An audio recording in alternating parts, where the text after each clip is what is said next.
और हमारे साथ खास मेहमान जो है जुड़ गए हैं। सीधा उनका रुख करते हैं। हमारे साथ रोमिंदर सचदेव जी हैं, डिफेंस एक्सपर्ट। यूके देवनाथ जी हैं, डिफेंस एक्सपर्ट। हमारे साथ अनुराग शुक्ला जी लगातार बने हुए हैं, डिफेंस एक्सपर्ट। और हमारे साथ इस वक्त farmer diplomat RS Malhotra ji भी हैं। लेकिन सचदेव सर, शुरुआत में आपसे करना चाहता हूं।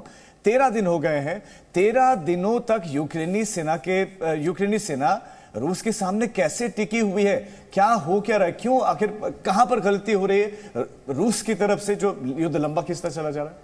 देखिए, कुछ तो हो रही होंगी, हम कह नहीं सकते किस प्लान पे, पर एक बात हो रहा है, इतने लार्ज स्केल की ऑपरेशन मेरे ख्याल से किसी आर्मी ने पहले अटेम्प्ट तो करी नहीं, तो क्या कहें कि कैसी जानी चाहिए इसकी स्पीड या तेजी। यूक्रेन बड़ा लैंड है, बट डेफिनेटली ये रशिया की कुछ लगता है लॉजिस्टिक्स की प्रॉब्लम्स रही हैं, फ्यूल की प्रॉब्लम रही है, वो जिनका 60 किलोमीटर का काफिला चल रहा था ना, तो उस तरह की रही है। एंड प्लस डेफिनेटली ये यूक्रेनियन फोर्सेस फाइट बैक कर रही हैं, और पिछले महीनों में इनको नेटो से बहुत आर्म सप्लाई हुए हैं, एंटी टैंक मिसाइल्स एक्सेट्रा, जो इस वॉर से पहले इनके पास थे और जेलेंस्की ने इंस्पायर किया है।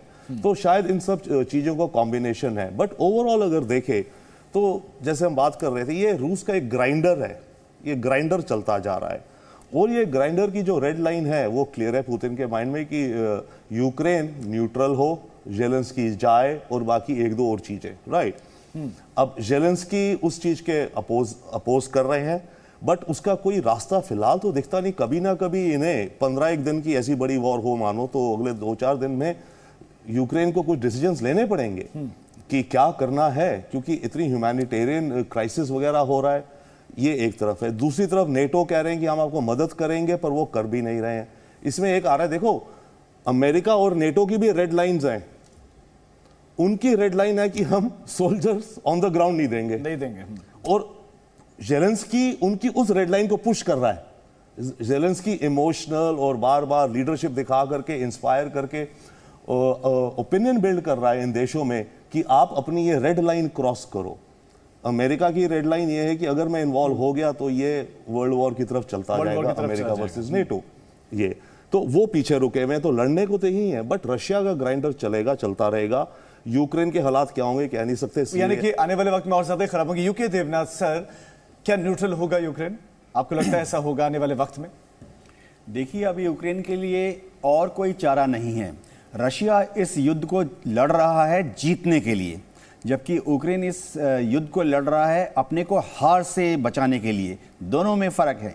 जेलेंस्की को मालूम है कि आज नहीं तो कुछ दिनों के बाद उनकी हालत मिलिट्री पॉइंट ऑफ व्यू से बहुत कमजोर हो जाएगी। तो ये जो अभी कल रात को भी तीसरी राउंड की वार्तालाप हुई है, अब आज खबर आ रही है कि फिर से तुर्की में दोनों देश के विदेश मंत्री मिलेंगे और मीटिंग करेंगे। तो जेलेंस्की को भी मालूम है कि उन्हें शायद कुछ छोटी छोटी रियायतें रूस को देनी पड़ेंगी ताकि वार्तालाप आगे बढ़े और शांति की तरफ बात चले। अगर जेलेंस्की ढीठ रहे, अपने बातों में सख्ती का रवैया अपनाते रहे, तो शायद ये युद्ध और लंबा चलेगा। लेकिन सर, आप कह रहे हैं रियायतें मिली चाहिए, लेकिन अनुराग सर, रियायतों की बात करें, किस तरह की रियायतें? क्या वो नेटो में जाने की छूट दे दें? क्योंकि वो तो इसका ज्यादा विरोध कर रहे हैं दोनेत्स्क, और इसके साथ साथ लुहांस्क को कह रहे हैं कि स्वतंत्र देश की मान्यता दे दो। चलो ठीक है, छोटी छोटी, लेकिन वो नेटो में जाने की छूट आपको लगता है देंगे? देखिए, राष्ट्रपति जेलेंस्की के पास अब कोई चारा नहीं है कि वो डायरेक्टली, इनडायरेक्टली या बैकडोर डिप्लोमेसी से रूस को बता दें कि वो नेटो में नहीं जाएंगे। हो सकता है कुछ समय के लिए वो खुले में आकर फॉर्मली, यानी ऑफिशियल तौर पर औपचारिक तरीके से ना बोलें कि ठीक है हम नाटो में नहीं जाएंगे, लेकिन उन्हें ये बैकडोर डिप्लोमेसी के थ्रू, टीयर 2 डिप्लोमेसी के थ्रू रूस को बताना ही होगा कि ठीक है हम नेटो में जाने की जो बात है कुछ समय के लिए ठंडे बस्ते में डाल देंगे। लेकिन आप कह रहे ठंडे बस्ते में डाल दें। अनुराग सर, यूक्रेन की सैन्य पावर सीक्रेट क्या नजर आ रही कि 13 दिनों तक सर्वशक्तिमान रूस को टक्कर दे रहा है? जी, यूक्रेन के पास बहुत लिमिटेड मिलिट्री पावर है, और अभी आप देख रहे हैं कि जैसे अभी करस्पॉन्डेंस ने भी बताया कि कीव के ऊपर फुल फ्लेज अटैक अभी नहीं हुआ है, वहाँ पे सामान्य कार्रवाई जारी है। सो इस तरह से देखा जा रहा है कि रशियन फोर्सेस ने घेर रखा है पूरी सिटी को, लेकिन वो अंदर ऑपरेशंस नहीं कर रहे हैं इस समय। तो एक तरह से वो एक टाइम दे रहे हैं पॉलिटिकल लोगों को कि आप अपना डिसीजन लीजिए, जल्दी से जल्दी डिसाइड करिए कि आपको क्या करना है क्या नहीं करना है। और इसी चीज़ को प्रोलॉन्ग करते हुए दो तरह से फ्रंट वॉर लड़ी जा रही है। एक तो सैन्य लेवल पे वॉर लड़ी जा रही है, दूसरा पॉलिटिकल लेवल पे वॉर लड़ी जा रही है। ये सबको पता है कि at the end of this war Zelensky को अपना पद छोड़ना पड़ेगा, और वो चीज़ वो समझते हुए इस चीज़ को वो भी अटके हुए हैं, वो नहीं छोड़ना चाह रहे, वो पर्सनल इंटरेस्ट देख रहे हैं अपना, और उनको लगता है कि अगर वो अपना पद छोड़ देंगे तो उसी वक्त वॉर खत्म हो सकती है, और वो इसी तरह से इमोशनली नेटो देश को अपने संदेश जारी कर रहे हैं। सर, आपने एक बहुत इंटरेस्टिंग पॉइंट उठाया यहाँ पर कि आपने कहा कि ये युद्ध लंबा खिंच रहा है, शायद रशिया टाइम देना चाह रहा है यूक्रेन को। आर.एस. मल्होत्रा सर, मैं आपको चर्चा का हिस्सा बनाते यही सर कि क्या आपको भी लग रहा है कि रूस इस युद्ध लंबा खिंच रहा है, इसके पीछे की वजह ये नजर आ रही है कि शायद वो वक्त देना चाहते हैं कि ज़ेलेंस्की झुक जाएं और कह दें कि ठीक है, रूस जो कह रहा है सही?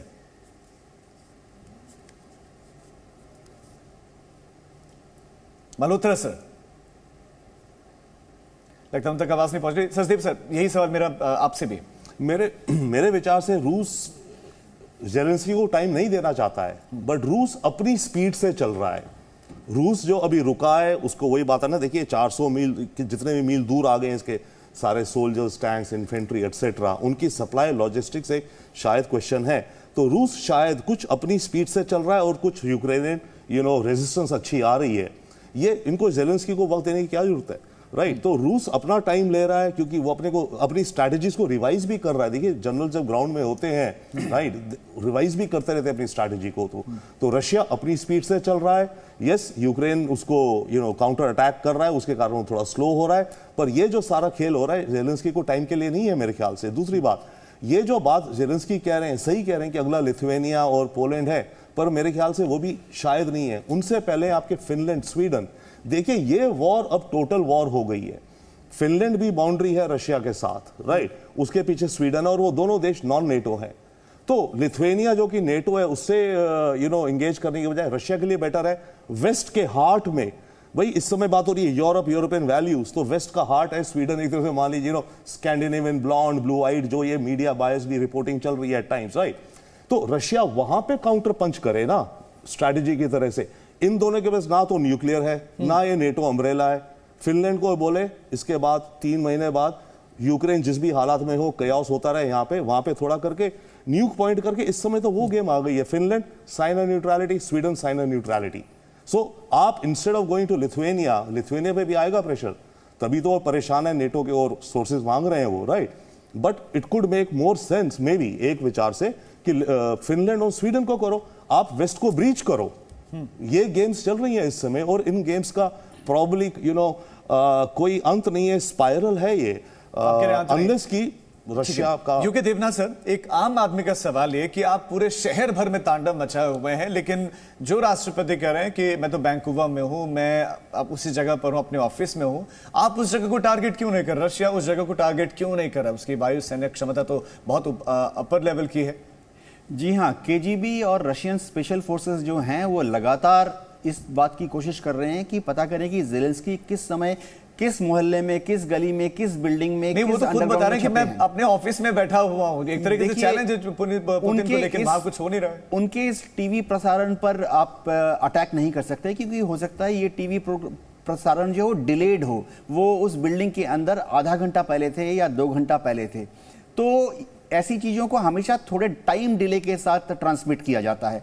दूसरी बात यह है कि अगर उस बिल्डिंग पर हमला भी करें तो देखिए एक बहुत इंपॉर्टेंट चीज़ है, रूस फिलहाल किसी भी बड़े सरकारी बिल्डिंग को या प्रेसिडेंशियल पैलेस को टारगेट नहीं कर रहा कीव में, क्योंकि उन्हें मालूम है कि 10 दिन के बाद शायद ज़ेलेंस्की वहां से निकल जाएंगे और रूस अपनी पसंद की सरकार वहां बनाएगा। तो जो नई सरकार आएगी उसको भी तो गवर्नमेंट बिल्डिंग, पैलेस बिल्डिंग और दूसरी सरकारी इंफ्रास्ट्रक्चर और तंत्र चाहिए अगली सरकार चलाने के लिए, जो कि रूस की पसंद की सरकार होगी।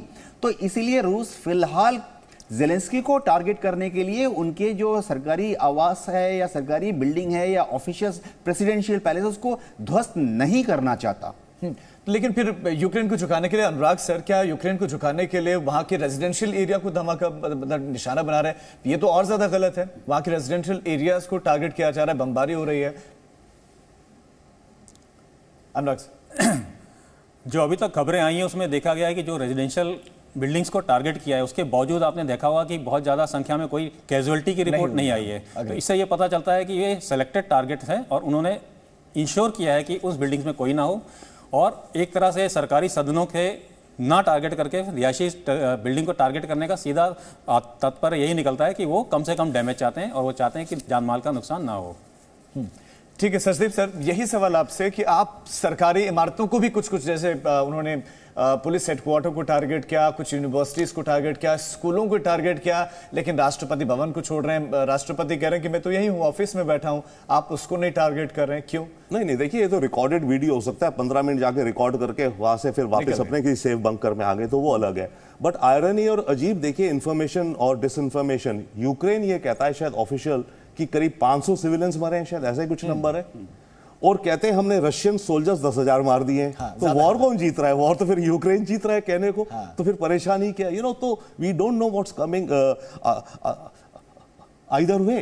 अब जहां तक रही बात कीव की, यस हो सकता है कि 2-3 रीजंस हैं। एक तो जैसे कैप्टन देवनाथ ने बोला कि वहां पर administrative buildings, and by the way report आ रही थी कि रशिया इनकी इंटेलिजेंस बिल्डिंग को ब्लास्ट करने जा रहा है 2-4 दिन पहले, राइट, कि कीव में 2 टारगेट्स हैं। मेरे विचार से उसे शायद ना ब्लास्ट करना चाहे, उसके बंदे भाग जाएं ताकि उसके अंदर रिकॉर्ड्स पड़े होंगे इतने सारे, जो इंटेलिजेंस रिकॉर्ड्स वो रशिया कैप्चर करे।